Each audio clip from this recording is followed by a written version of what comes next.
धनु राशि के दोस्तों को इस सप्ताह बहुत संभल के चलना है, नहीं तो कोई बड़ा खर्चा आपके सामने आ सकता है। अचानक बैठे बिठाए ऐसा कोई खर्चा आ सकता है जिससे आपकी आर्थिक स्थिति पे कोई ना कोई असर जरूर आए। तो दोस्तों, ऐसा क्या होने जा रहा है? कु-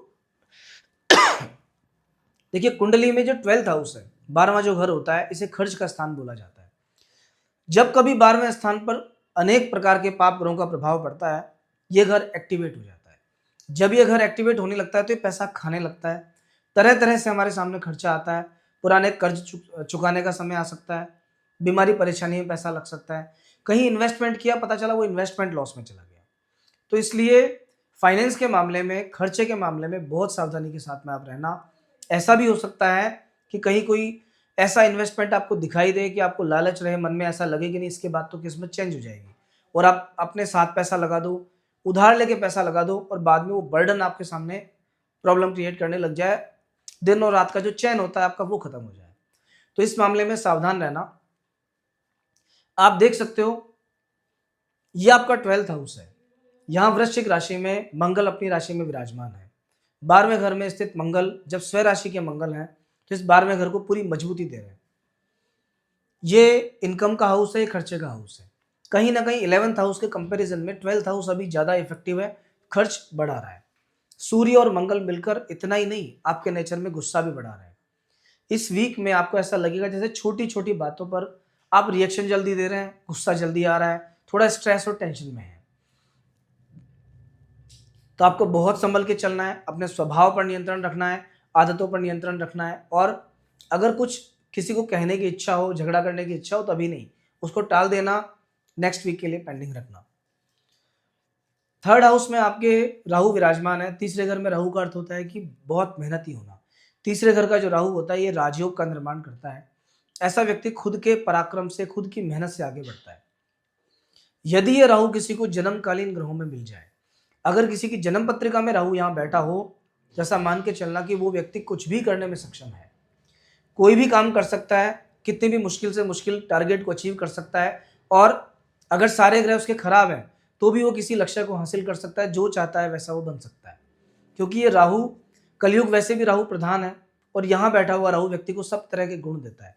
कम्युनिकेशन स्किल्स अच्छे करता है, मेहनती बना देता है। ऐसा व्यक्ति दिन और रात भागने वाला होता है। जब उसे लगता है मुझे कुछ मिलने जा रहा है, तो दिनों रात एक कर देगा। इसी तरह से गोचर में जब राहु यहाँ आ जाता है तो सेम सिचुएशंस आपको मिलती हैं। फिलहाल भागदौड़ बहुत ज्यादा चलेगी। आपको ऐसा लगेगा कि बस मुझे काम करना है, एक मेहनत के साथ में, जुनून के साथ काम करना है। कोई टारगेट सामने अगर आपने ले रखा है, उसको अचीव करने के लिए आप दिन रात एक कर देंगे। सुख चैन नींद सब आप अभी भूल सकते हैं। तो कोई बात नहीं, मेहनत कीजिए, मेहनत का फल आपको मिलेगा। एक विशेष बात जो ध्यान रखनी है कि राहु कामकाज और मेहनत के लिए तो बढ़िया है, राजयोग का निर्माण करते हैं, लेकिन यहाँ जो राहु विराजमान है, इनकी सीधी दृष्टि पड़ती है 7th हाउस पर। 7वें घर पर राहु की पंचम दृष्टि होने का अर्थ है कि कहीं ना कहीं फैमिली लाइफ का डिस्टर्ब होना। वैसे भी देखिए, जब आप काम ज्यादा करेंगे, भागदौड़ ज्यादा करेंगे, लालच थोड़ा ज्यादा रहेगा, कमाने की इच्छा रहेगी, तो फैमिली से व्यक्ति दूर हो जाता है, समय नहीं दे पाता, और कभी कभी इस कारण कुछ डिस्प्यूट्स भी क्रिएट हो जाते हैं। सेम सिचुएशन आपके साथ होती है। हर कार्य के पीछे एक कारण होता है। जो रिजल्ट है वो सामने है कि 7th हाउस पे दृष्टि से फैमिली लाइफ डिस्टर्ब होगी, लेकिन जो कारण है वो ये है कि यहाँ बैठा हुआ राहु व्यक्ति को दिन रात भगाता है और वो परिवार को समय नहीं दे पाता है।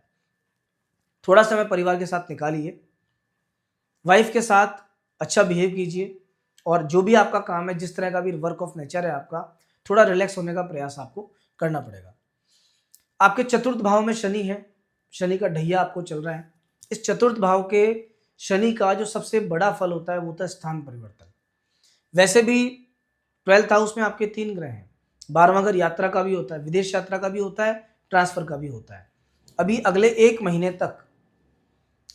महीने तक ट्रांसफर होने का, प्रोफाइल चेंज होने का, काम में चेंज होने का बहुत विशेष योग बना हुआ है। अगर आप नौकरी पेशा हैं, सरकारी नौकरी में हैं, तो एक जगह से दूसरी जगह पर ट्रांसफर, या एक सेक्शन से दूसरे सेक्शन में आपका ट्रांसफर हो सकता है। इनकेस अगर आप प्राइवेट जॉब में हैं, तो हो सकता है अभी आपकी कंपनी चेंज हो जाए, या कंपनी का जो एक प्रोजेक्ट चल रहा था उसे छोड़ के आपको दूसरे प्रोजेक्ट में शिफ्ट कर दिया जाए। हाँ, कभी कभी ऐसा होता है कि ये ट्रांसफर हमारे मन के मुताबिक नहीं होता, या हम जानबूझ कर लेते हैं। तो शुरू में तो लगता है बहुत अच्छा है, बाद में पता चलता है कि वो खराब है।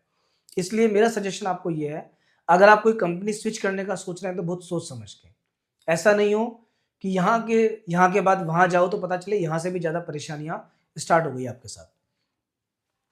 8th हाउस में देवगुरु बृहस्पति का गोचर है। 8वें घर में बृहस्पति का गोचर फाइनेंस को डिस्टर्ब करता है। बृहस्पति पैसे के ग्रह हैं। 8वें घर में बृहस्पति पीड़ित हो जाते हैं। यहाँ बैठा हुआ बृहस्पति व्यक्ति को अध्यात्म तो दे सकता है, पूजा पाठ में मन लगा सकता है, लेकिन कहीं ना कहीं फाइनेंस को डिस्टर्ब करता है। 12वें घर पे दृष्टि है, खर्चा बढ़ाने वाली है। ऊपर से बृहस्पति की सप्तम दृष्टि पड़ती है 2nd हाउस पर। हालांकि शनि की दृष्टि, बृहस्पति की दृष्टि में अमृत होता है, लेकिन आप देखिए 7वें घर में मकर राशि विराजमान है और ये शनि की नीच राशि है। यहाँ जब ये बृहस्पति की नीच राशि है और जब बृहस्पति 2nd हाउस को, मकर राशि को देखेंगे तो कहीं ना कहीं बृहस्पति के नेगेटिव फल ज्यादा मिलेंगे। पैसा खर्च हो सकता है, गलत जगह जा सकता है, बीमारी में लग सकता है, किसी को उधार दिया जा सकता है कि जो कि लौट के नहीं आया आपके पास। तो फिलहाल अपना पैसा बचा के रखिए। भाग्य स्थान में केतु है, फ्लक्चुएशन रहेगा, अप एंड डाउन रहेगा। 2 दिन बहुत अच्छे लगेंगे, 2 दिन थोड़े गड़बड़ लगेंगे। ये अप एंड डाउन चलेगा। अभी अगर आप गणेश जी की पूजा कर सकते हैं तो संकट नाशन गणपति स्तोत्र का पाठ करना चालू कर दो। ये जो स्तोत्र है सभी तरह के संकटों को हरता है, प्लस केतु के सारे नेगेटिव रिजल्ट खत्म करता है अगर आप इसको डेली पढ़ते हैं तो। इस वीक की अगर मैं बात करूं तो देखिए, सप्ताह की जो शुरुआत है वो आपके लिए कहीं ना कहीं थोड़ी सी गड़बड़ है।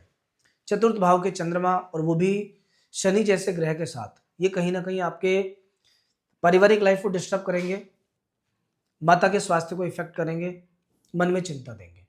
1 तारीख का दिन चिंता में जाने वाला है, लेकिन कोई बात नहीं। 2 तारीख और 3 तारीख का दिन आपका बहुत अच्छा जाएगा। आकस्मिक धन लाभ के योग बन सकते हैं, अचानक कहीं से पैसा आ सकता है, प्रॉफिट मिल सकता है। 2-3 तारीख में कोई रिस्क वाला काम करना है, कहीं इन्वेस्टमेंट करना है तो बेहिचक कीजिए, कहीं कोई नुकसान नहीं है, बहुत अच्छा दिन है। 4 तारीख और 5 तारीख, इन 2 दिनों में खर्च थोड़े से बढ़े रहेंगे। वैसे भी यहाँ जब चंद्रमा रहेंगे तो केमद्रुम जैसा योग बनता है। ये मन में बेचैनी उत्पन्न करेगा, अनिद्रा और आलस्य देगा, परेशान करेगा, स्ट्रेस देगा। इन 2 दिनों में भी आपको ध्यान रखना पड़ेगा।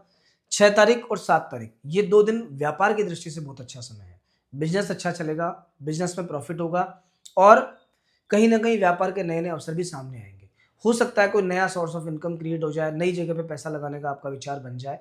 अगर बनता भी है तो नुकसान नहीं है, उसमें आपको फायदा है, वो आपके लिए कहीं ना कहीं बेनिफिशियल है। ओवरऑल इन शॉर्ट अगर मैं आपको बताऊं तो 1 तारीख का दिन आपके लिए सबसे खराब है और 2 तारीख और 3 तारीख के 2 दिन आपके लिए बहुत ही खास हैं, बहुत ही अच्छे हैं। दोस्तों एक बात और ध्यान रखना, क्योंकि धनु राशि को भी शनि की ढैया चल रही है। अगर आपकी जन्म पत्रिका में भी 4th भाव में शनि है या जन्म पत्रिका में आपके लग्न में शनिदेव विराजमान है, 12वें घर में शनिदेव विराजमान है या फिर 5th भाव में शनि विराजमान है, तो ये जन्मकालीन और गोचरकालीन शनि जब एक साथ खराब होता है तो व्यक्ति को बहुत सारी परेशानियां आ जाती हैं। ऐसी स्थिति में शनि के उपाय जरूर कर लेना, अपनी कुंडली एक बार चेक करने के बाद में। अदरवाइज जो नॉर्मल फल मैंने आपको यहाँ बताए हैं वो सब आपके साथ एज इट इज रहेंगे। शनिदेव और सूर्यदेव इन दोनों के बीच में परम शत्रुता है, तो जिन लोगों का लग्न सिंह है, सिंह लग्न में जिनका जन्म है और जिनकी राशि धनु है, उन लोगों को भी थोड़े से खराब फल ज्यादा देखने को मिलेंगे। ओवरऑल ये सप्ताह आपका ठीक जाएगा। नेक्स्ट वीक फिर मिलेंगे नए राशिफल के साथ, लेकिन हमसे जुड़े रहने के लिए चैनल को भी सब्सक्राइब कीजिए, लाइक का बटन दबाइए, शेयर कीजिए। जय श्री राम।